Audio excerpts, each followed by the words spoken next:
Xoş gördük, hörmətli futbol azarkeşləri. Misli Premyer Liqasının 14-cü turunda və Kubokun 8-1 final oyunlarında mübahisəli epizodların təhlili üçün qarşınızdayım. Bu tur sizinlə 5 mübahisəli epizodu şərh edəcək.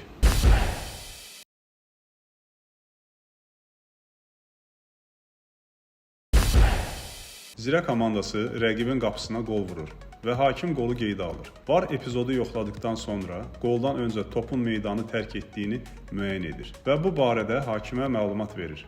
Hakim VAR müdaxiləsindən sonra doğru olaraq qolu qeydə almır.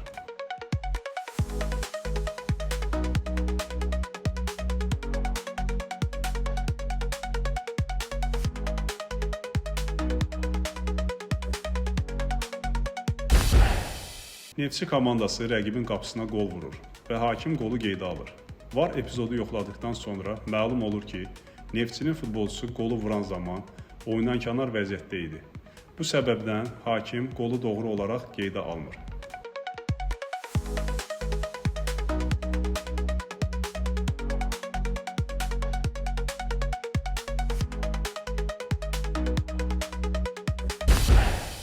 İmişli komandasının oyuncusu rəqibin qapısına zərbə indirir və top Sabahın oyuncusunun ayağından sıçrayaraq öz komanda yoldaşının üzünə dəyir. Hakimin ilkin qərarı davam olur. Lakin VAR epizodu yoxladıkdan sonra mümkün penaltiyə görə hakimi monitora dəvət edir. Hakim epizodu izlədikdən sonra yanlış olaraq Sabahın qapısına penalti təyin edir.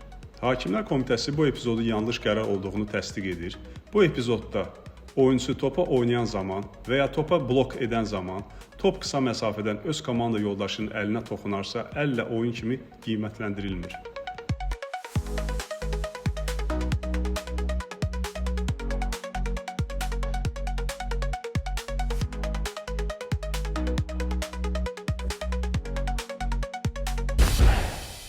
Sabahın oyuncusu rəqibin qapısına zərbə indirir. Neftçinin qapıçısı topu qapı xəttin üzərində əllə dəf edir. Hakimin ilkin qərarı davam olur. VAR epizodu yoxladıqda topun qapı xəttini keçmədiyi təsdiqini tapır.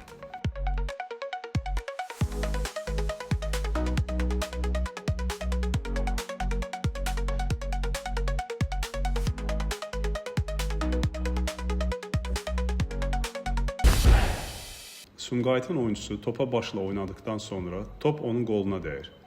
Hakimin ilkin qərarı davam olur. VAR epizodu yoxladıkdan sonra mümkün penalti əllə oyuna görə hakimi epizodu monitorda izləməyə dəvət edir.